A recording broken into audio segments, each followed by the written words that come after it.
بسم الله الرحمن الرحيم. رجعت لكم بالجزء الثاني من الدرس الأول. أستاذ، شو حكينا بالدرس الأول؟ حكينا يا أستاذ أن حل معادلة خطية ومعادلة تربيعية ونوجد النقاط الحلول إلها. يا أستاذ وصلنا عند المثال الثاني. بحكي لي المثال الثاني أحل نظام المعادلات الآتي اللي هي عبارة عن y ناقص x تربيع يساوي 7 ناقص 5x. هاي المعادلة الأولى. المعادلة الثانية اللي هو معطيني إياها 4y ناقص 8x يساوي سالب 21. تمام يا أستاذي؟ تمام. أنا مثل ما حكيت لك وحرجع أحكي لك، بشوف أياها المعادلة التربيعية اللي عندي وأياها المعادلة الخطية اللي عندي. المعادلة الخطية بشتغل فيها أول إشي. شو بشتغل فيها يا أستاذ؟ بجعلها موضوعا للقانون، يعني بجعل إكس أو واي واحدة منهن موضوعا للقانون. كيف يعني يا أستاذ؟ أيها المعادلة الخطية هاي معادلة تربيعية. شو عرفك يا أستاذ إنها معادلة تربيعية؟ إنه عندي الإكس تربيع. طيب أعطيني المعادلة الخطية. هيها والله يا أستاذ هاي معادلة خطية. تمام والله.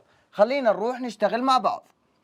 بدي أروح أمسك المعادلة الخطية أجعلها موضوعا للقانون. مسكتها 4y ناقص 8x يساوي سالب 21. سالب 21. الآن يا أستاذ أي الأسهل بنقول ناقص 8x للجهة الثانية، فبصفي عندي 4y يساوي 8x ناقص 21. تمام يا أستاذي؟ تمام. هيك احنا جعلناها موضوعا للقانون. بس في ضل شغلة صغيرة. شو هي يا أستاذ؟ إنه الأربعة عند الواي وأنا لازم أخلي الواي لحالها. شو أعمل؟ قسم المعادلة كاملة على 4. قسم المعادلة كاملة على 4. قسمة 4. تمام يا أستاذي؟ والله تمام. 4 مع 4 بصفي الواي لحالها. الواي شو تساوي يا أستاذ؟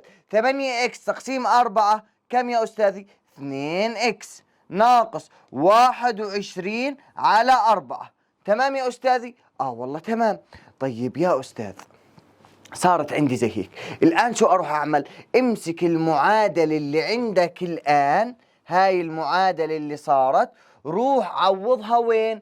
في المعادلة التربيعية. امسكها وروح عوضها وين؟ في المعادلة التربيعية. طيب يا أستاذ بدنا إياها أسهل من 21 على 4. بنحكي y يساوي 2x. تمام؟ 2x ناقص 5 وربع. هاي بالصورة الثانية. تمام يا أستاذ؟ والله تمام. الآن بدي أروح أعوضها في المعادلة التربيعية اللي هي عبارة عن y ناقص x تربيع يساوي 7 ناقص 5x. يلا الواي يساوي هيك، فبروح مكان الواي هاي بعوض القيمة هاي. مكان الواي اللي هون عندي بروح بعوضه بالقيمة هاي، فبصير عندي يا أستاذ 2x أيوة ناقص 5 وربع ناقص x تربيع يساوي 7 ناقص 5x. تمام يا أستاذ؟ والله تمام. الآن روح معادلة تربيعية. شو لازم أعمل؟ لازم أجعل المعادلة تساوي صفر. شو لازم أساوي؟ لازم تساوي صفر. يعني يا أستاذ شو أعمل؟ نقول لي هاي على الجهة اللي هون وهاي على الجهة اللي هون وهاي برضو على الجهة اللي هون. فبصير عندي يا أستاذ إكس تربيع. تمام؟ والله تمام يا أستاذ. ناقص 5x ناقص 2x زائد 5 وربع زائد 7 يساوي صفر. تمام يا أستاذ؟ والله تمام يا أستاذي. الآن نجمع الحدود الإيش؟ الحدود المتشابهة. طيب يا أستاذ هاي إكس تربيع هاي حد متشابه. ناقص 5x ناقص 2x 7x زائد 5 زائد 7 12 وربع يساوي صفر. طيب يا أستاذ الآن بدي أحلل العبارة التربيعية اللي عندي. العبارة التربيعية اللي عندي. طيب كيف بدي أحللها الآن؟ كيف بدي أحللها الآن؟ طيب بدي رقمين حاصل ضربهما 12 وربع ومجموعهم -7 صعبة، صح ولا لا؟ احنا اتفقنا انها مسألة صعبة اني اقدر بدي رقمين حاصل ضربهما، فبروح بذكرك بالصف التاسع بالوحدة اللي اخذناها الوحدة الاولى، التحليل باستخدام القانون العام. ايوه يا استاذ انت بتقول لي قانون عام، انا شو بدي اذكرني بالقانون العام؟ انا ليش عندك؟ عشان اذكرك بالقانون العام. شو هو القانون العام يا استاذ؟ كان يحكي لي اكس 1 و2، يعني انه ممكن يكون اي معادلة تربيعية ممكن يكون لها حلين، يساوي تمام سالب بي زائد أو ناقص جذر المميز اللي هو عبارة يا أستاذ عن بي تربيع ناقص 4 اي سي. تمام يا أستاذي؟ والله تمام. على ما أنسى على 2 اي. ويا أستاذ نأخذها معلومة، المميز اللي هو عبارة عن هذا جذر البي تربيع ناقص 4 اي سي، ممكن اللي جوا لحظة عشان أوضح لك إياها أفضل، ممكن الناتج هذا يطلع لي 3 حلول إله. شو ممكن يطلع لي؟ هاي براجع لك بصف تاسع. ممكن يطلع لي 3 حلول. ممكن يطلع لي حل موجب، ويمكن يطلع لي حل إنه يكون صفر، وممكن حل يكون سالب. متفقين؟ يعني لما أعوض قيمة الA وقيمة الC وقيمة الB وأجمعهم وأطرحهم مع بعض، ممكن يطلع لي 3 حلول، يا إما رقم موجب يا إما صفر يا إما سالب، صح ولا لا؟ والله صح. طيب إذا كان موجب بحكي يحلل وله حلان. طيب إذا كان صفر حل واحد بس. طيب إذا كان سالب لا يحلل بالريال نمبر. تمام يا أستاذي؟ والله تمام. ركز معي الآن يا أستاذ نصغرها شوي، تصغرش أكثر من هيك. تمام. الآن خلينا نروح نكمل. هاي احنا اخذناها، خلينا نشوف. طيب يا أستاذ أياها الA وأياها الB وأياها الC، أنا جاي بدي أعلمك كلياتين. الصورة العامة للعبارة التربيعية عبارة عن AX تربيع زائد B الإكس زائد C يساوي صفر. يعني عرفنا يا أستاذ أياها الA وأياها الB وأياها الC، اللي بجنب الإكس تربيع فمعناته الA، اللي بجنب الإكس معناته الB، اللي لحالها بدون إكسات معناها الC. تمام يا أستاذ؟ والله تمام. الآن خلينا نروح نطبق. إكس 1 و2 يساوي سالب B زائد أو ناقص آسف، بدنا البي نعوضها مباشرة، خلينا نعوضها مباشرة. البي اللي هي عبارة عن -7 سالب هاي من السؤال وسالب 7 زائد أو ناقص جذر إيش يا أستاذ؟ جذر البي تربيع يعني 7 تربيع يعني 49. تمام. ناقص ايش يا أستاذ؟ 4 بدي أضربها بالA. الA كم؟ اللي بجنب الإكس تربيع يعني 1، يعني 4 ضرب 1 بضربها بإيش؟ ب12 وربع.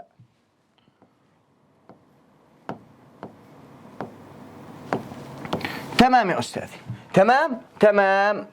الآن سالب مع سالب ايش بصيروا موجب. يعني يا أستاذ إكس 1 و2 يساوي 7 زائد أو ناقص جذر 4 ضرب 1 4 ضرب 12 وربع 49، يعني 49 ناقص 49 على آسف نسيت هنا على 2 في 1 2.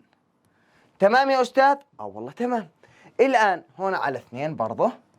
الآن 49 ناقص 49 صفر، فالمميز صفر، يعني يحلل وله حل واحد، يعني بصارت عندنا إكس إلها قيمة واحدة اللي هي عبارة عن 7 على 2.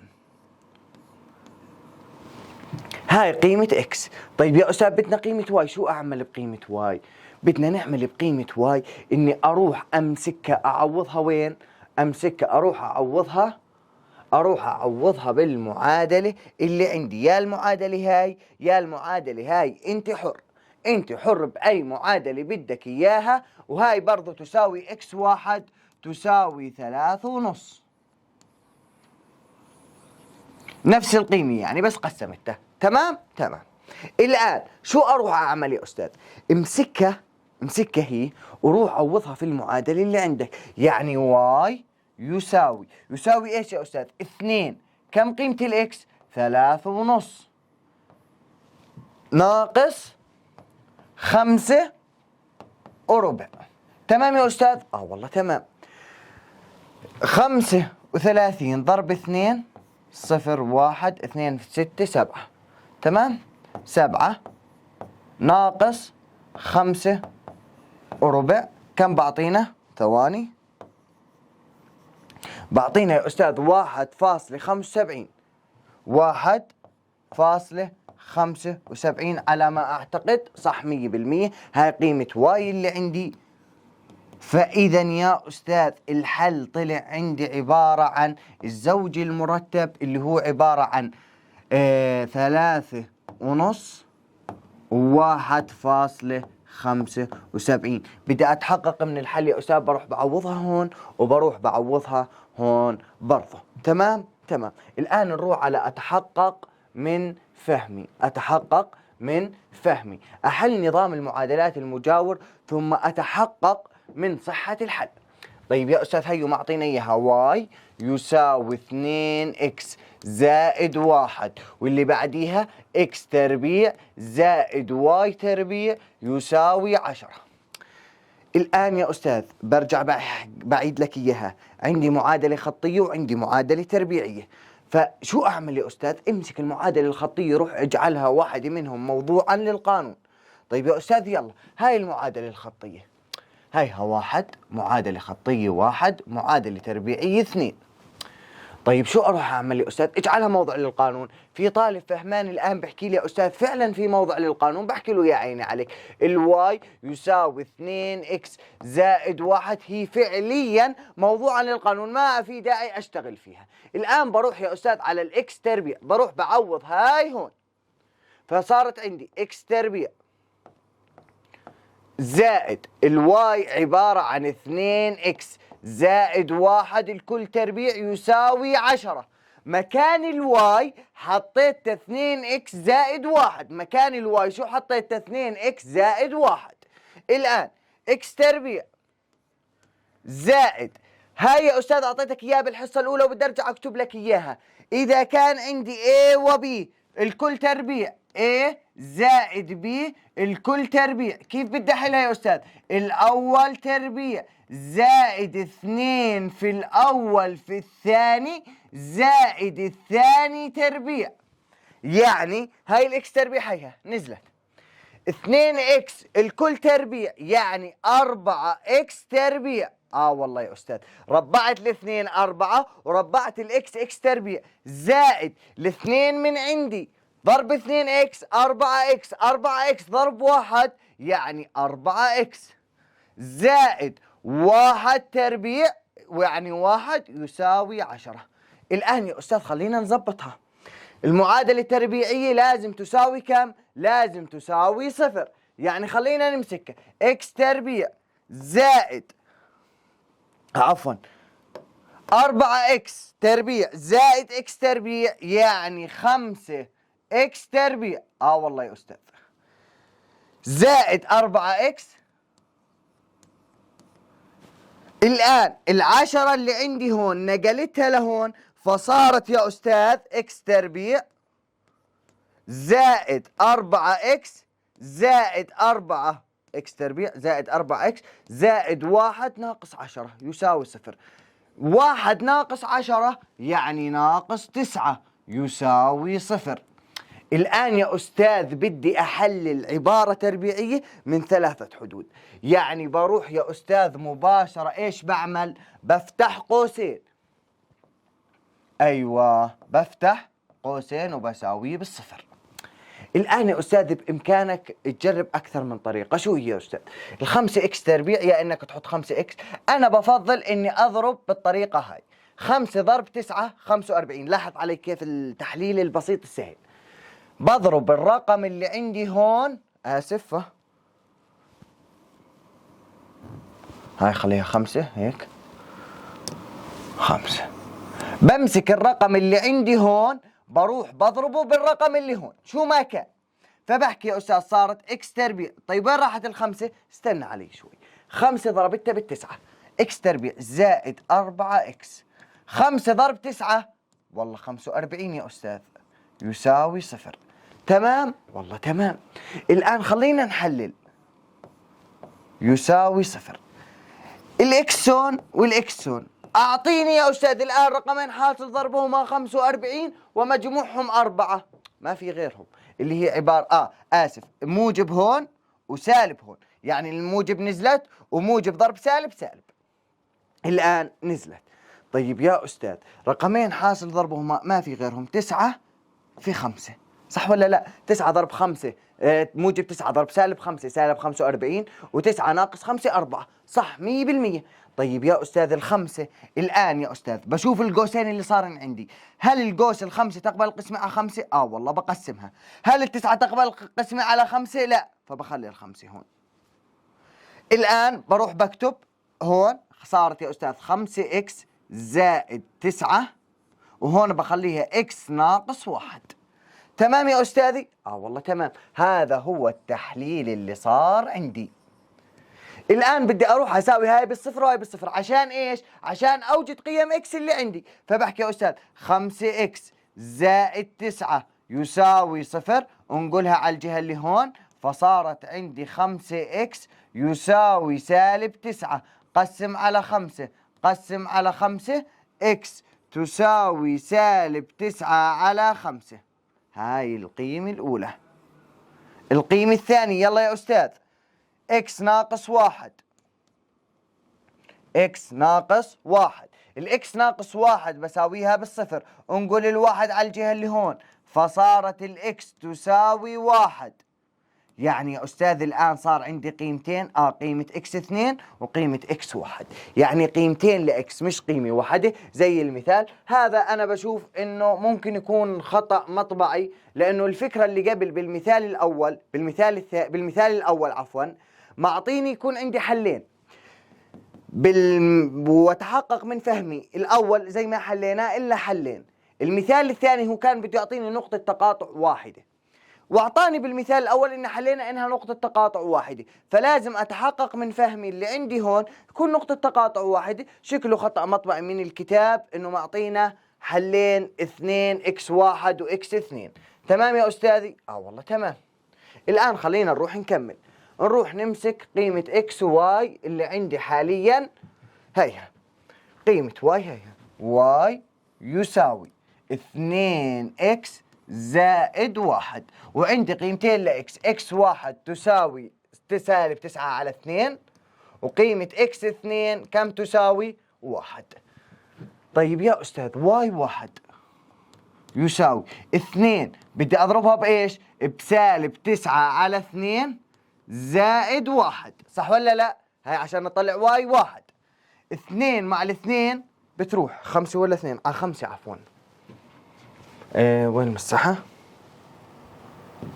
على 5 على 5. تمام.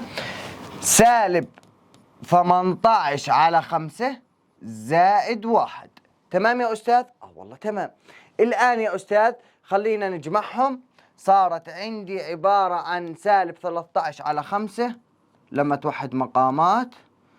هاي القيمة الأولى. القيمة الثانية واي 2 يساوي 2 في 1 زائد 1 ويساوي 2 زائد 1 3. فصار عندي قيمتين اللي هم عبارة عن الأولى إكس 1 عبارة عن سالب 9 على 2، والجواب عندي سالب 13 على 2.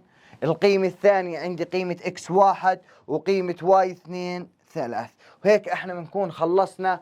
اتحقق من فهمي وبشوفكم بالفكرة الثالثة اللي عندك فكرة كثير سهلة وكثير بسيطة. يعطيكم العافية.